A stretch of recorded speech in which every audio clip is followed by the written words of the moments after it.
Report में आप सभी दर्शकों का स्वागत है।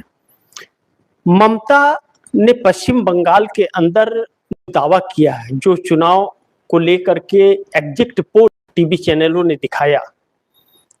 कहीं न कहीं हमारे देश के प्रधानमंत्री नरेंद्र मोदी और चुनाव आयोग पूरी तरह से एक्सपोज हो गए हैं और यह मोदी और चुनाव आयोग के लिए आने वाले वक्त में बहुत भारी पड़ेगा। लोगों के अंदर से विश्वास हट रहा है क्योंकि चुनाव में बहुत भारी मात्रा में धांधली होने लगी है। अब ऐसे में टीएमसी 226 सीट पर बंगाल में 226 सीटों को पार करेगी। ममता बनर्जी का यह ऐलान हुआ है कि 226 सीट पार टीएमसी की आएगी। ममता बनर्जी की इन बातों पर मुहर इसलिए भी लग रही है कि एक सर्वे ने ममता बनर्जी को 180 के आसपास दिखाया है, लेकिन बाकी सबने ममता बनर्जी को सत्ता से दूर दिखाया है। लेकिन एक्सिस माई इंडिया ने सर्वे नहीं दिखाया, प्रदीप गुप्ता ने दिखाने से इनकार कर दिया। वजह क्या है? अब कहा यह जा रहा है कि जो खबर आ रही है कि भारतीय जनता पार्टी 50 सीटों को पार पश्चिम बंगाल में नहीं कर रही है और ममता बनर्जी का जलवा जारी है लगातार और नरेंद्र मोदी और अमित शाह को बहुत बड़ा धक्का लगने वाला है पश्चिम बंगाल से।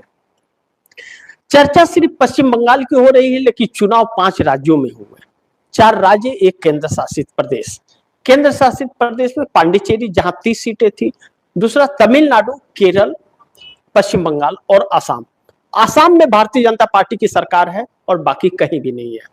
लेकिन केरल में कांग्रेस की सरकार आ रही है। भारतीय जनता पार्टी के लिए चिंता का विषय और कांग्रेस के लिए खुशी का बात यह है, यानी कि इन 5 राज्यों में 4 राज्य कहीं न कहीं इंडिया गठबंधन के हाथ में जा रहा है। और अगर असम में भारतीय जनता पार्टी आ गई तो ठीक, और नहीं तो कांग्रेस का कहा जा रहा है कि जनाधार वापस आया। लेकिन चुनाव आयोग ने अगर ठान लिया होगा कि हम किसी भी कीमत पर भाजपा को जिता के दम लेंगे तो बात अलग है।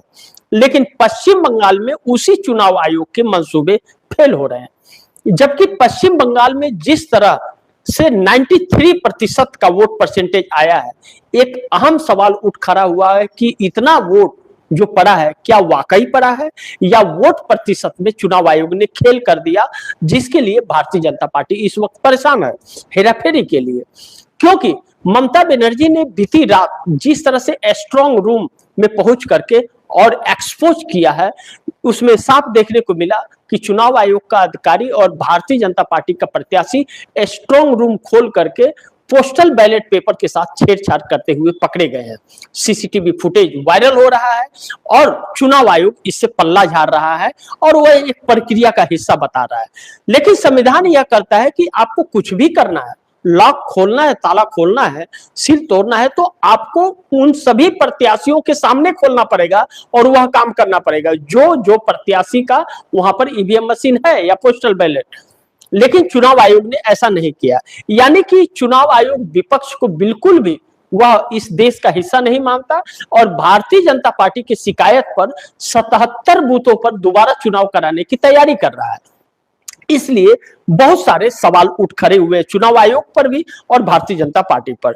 सवाल यह उठता है कि नरेंद्र मोदी ने अगर पश्चिम बंगाल चुनाव नहीं जीत पाए, हार गए, तो नरेंद्र मोदी की कुर्सी संकट में आ जाएगी, जिसे कहते हैं बंगाल तो छोड़िए पीएम की कुर्सी चली जाएगी। इस हाल में मोदी आ गए हैं। ऐसे में बड़ी महत्वपूर्ण है कि नीतीश नायडू का साथ मिलेगा ममता को, यह बात कही जा रही है।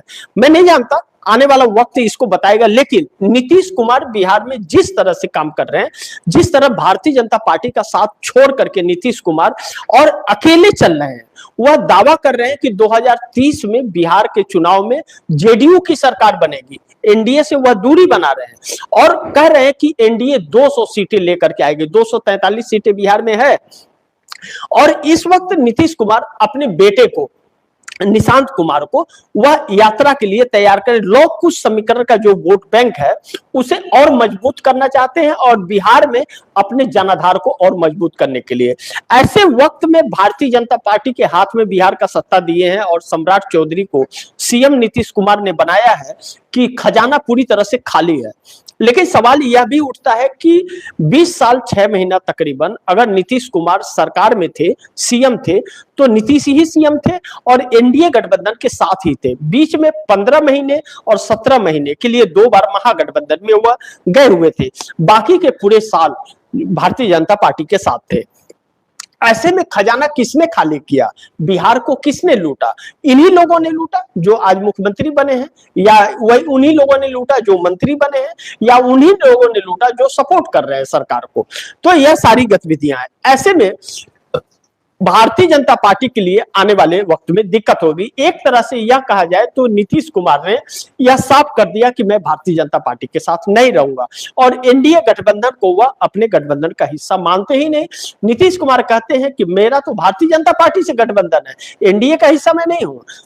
ऐसे में बड़ी महत्वपूर्ण है कि चंद्रबाबू नायडू भी खासे परेशान है और चंद्रबाबू नायडू जिस तरह से मोदी सरकार को समर्थन दे रहे हैं 18 सांसदों के साथ, वह चंद्रबाबू नायडू को आने वाले वक्त में बड़ी दिक्कत होने वाली है, क्योंकि तमिलनाडु में इंडिया गठबंधन कांग्रेस और डीएमके की सरकार बनने जा रही है और जिस तरह से केरल के अंदर कांग्रेस की सरकार आ रही है, कर्नाटक में कांग्रेस की सरकार है, तेलंगाना में कांग्रेस की सरकार है और बीच में आंध्रा वह इंडिया गठबंधन की सरकार है, लेकिन वह 2/3 बहुमत से वहां पर चंद्रबाबू नायडू अपनी सत्ता में है। भारतीय जनता पार्टी का उसमें कोई योगदान नहीं है और फर्क नहीं पड़ता, लेकिन बाकी के राज्यों से आंध्र प्रदेश को जरूर फर्क पड़ता है और चंद्रबाबू नायडू पर गहरे सवाल उठ खड़े हुए हैं कि इस तरह के हालात जो आ रहे हैं, ऐसी सरकार को चंद्रबाबू नायडू कैसे समर्थन दे रहे हैं। तो चंद्रबाबू नायडू का वोट बैंक जो है वह उनसे नाराज होकर के दूरी बनाता हुआ नजर आ रहा है, तो वह मजबूर हो रहे हैं। ऐसे में चंद्रबाबू नायडू की नजर इन 5 राज्यों के चुनाव परिणाम पर टिका हुआ है जो 4 मई को आएगा। लेकिन महत्वपूर्ण यह है कि ममता की सरकार बनेगी, बंगाल में टीएमसी 226 पार कर लेगी क्या? अगर ऐसा होता है जैसा ममता बनर्जी कह रही हैं 226 आएगा, यह आंकड़े ममता बनर्जी ने दिए हैं कि टीएमसी का इंटरनल सर्वे 226 सीटें आ रही हैं, 200 को पार कर रही है। लेकिन अगर हम मान ले कि 226 नहीं भी आ रही है तो ममता बनर्जी 200 प्लस पर टिक रही हैं। अगर 200 प्लस पर टिक रही है तो भारतीय जनता पार्टी का बहुत बड़ा हार होता है। ऐसे में ममता बनर्जी ने एक बात कही थी इसी चुनाव के दौरान कि ऐलान किया कि 4 मई को जब रिजल्ट आने के बाद पश्चिम बंगाल में सरकार बना करके मोदी और शाह को कुर्सी से उखाड़ फेंकेंगे, सरकार गिरा देंगे, खुलेआम दावा किया था। यह बात तय माना जा रहा है कि अगर ममता बनर्जी ने चुनाव जीत लिया पश्चिम बंगाल का तो भारतीय जनता पार्टी के 12 सांसद जो हैं जो पश्चिम बंगाल के, वह टूटकर टीएमसी में चले जाएंगे। चुनाव के वक्त ही दूसरे चरण का मतदान जो 29 तारीख को हो रहा था, 28 तारीख को ही भारतीय जनता पार्टी का एक सांसद और 3 प्रत्याशी जो विधानसभा का चुनाव लड़ रहा था वह टीएमसी के दफ्तर में गया हुआ था और अपनी इच्छा जताई कि हम टीएमसी में शामिल होना चाहते हैं। ऐसे में चुनाव अगर ममता बनर्जी जीतती है तो भारतीय जनता पार्टी पश्चिम बंगाल में टूट जाएगी, बड़ी महत्वपूर्ण है। लेकिन भारतीय जनता पार्टी किसी भी तरह से सामदंड भेदभाव लगा करके वह जीतना चाहती है, लेकिन साथ साथ एक बड़ी महत्वपूर्ण बिंदु यह है कि भारतीय जनता पार्टी टीएमसी के जो प्रत्याशी हैं पश्चिम बंगाल के अंदर, उनके इनकम टैक्स रिटर्न फाइल के, ईडी सीबीआई इनकम टैक्स या कोई एफआईआर पुराने केस कुछ भी उनके खंगाल रही है और खंगाल करके ऐसे ऐसे लोगों को अलग अलग कर रही है। किसी के ऊपर एक छोटा सा एफआईआर भी हो, मुर्गा चोरी का हो, चाहे किसी को डांटने का, मारने पीटने का हो, कुछ भी हो, एक निकाल करके उसे फंसाने के प्रयास में फाइल पूरी तरह से तैयार की जा रही है। इस तरह की चर्चा पश्चिम बंगाल के लोग कर रहे हैं। इस बात को ममता बनर्जी भी इस बात को मान रही है कि टीएमसी को तोड़ने की साजिश रची जा रही है। ऐसे में भारतीय जनता पार्टी पार्टियों को तोड़ने के लिए जानी जाती है, तो ममता बनर्जी इससे भी नाराज है और इस चीज को लेकर के बहुत सतर्कता बरत रही है और बार बार इस बात को कहती जा रही हैं। अब ममता बनर्जी को अभी तक उस हद तक नहीं तोड़ पाई भाजपा की ममता बनर्जी की सरकार पर संकट आ जाए, लेकिन शुभेंदु अधिकारी जैसे लोगों को भाजपा टीएमसी से ही तोड़ करके ले आई है। तो अब एक ऐसे संकट में ममता बनर्जी के लिए भी शुभ संकेत नहीं है। अगर 4 मई को अगर ममता बनर्जी चुनाव हार जाती हैं तो टीएमसी के लिए भी संकट आ जाएगी, लेकिन भारतीय जनता पार्टी के लिए अब कहा जा रहा है कि संकटों का दौर शुरू हो गया है, क्योंकि महंगाई की मार अब पड़नी शुरू हो गई है। जिस तरह से कमर्शियल सिलेंडर पर 1,000 रुपया, 993 रुपया बढ़ गया एक साथ, और 3,000 के पार सिलेंडर हो गया, घरेलू सिलेंडर का भी यही हाल होने वाला है। पेट्रोल, डीजल, बेरोजगारी बढ़ने वाली है, यह सारी चीजें होने वाली है। तो ऐसे में नीतीश नायडू से संपर्क में है ममता बनर्जी। कहा जा रहा है कि पश्चिम बंगाल परिणाम के बाद में वह नरेंद्र मोदी सरकार पर धावा बोलेगी। यह देखना महत्वपूर्ण होगा कि ममता बनर्जी क्या हमला बोलने के लायक बचेंगी या नहीं बचेंगी। लेकिन नीतीश अपनी राह अलग कर चुके हैं और साथ में रह करके भी एनडीए के साथ नहीं है, मोदी के साथ रह करके भी वह मोदी के साथ नहीं है, रास्ते तलाश रहे हैं वह और लगातार दूसरे रास्ते पर चल रहे हैं। ऐसे में भारतीय जनता पार्टी को सीएम की कुर्सी दे करके भी बिहार में नीतीश कुमार ने भाजपा को फंसा दिया है, खजाना खाली है।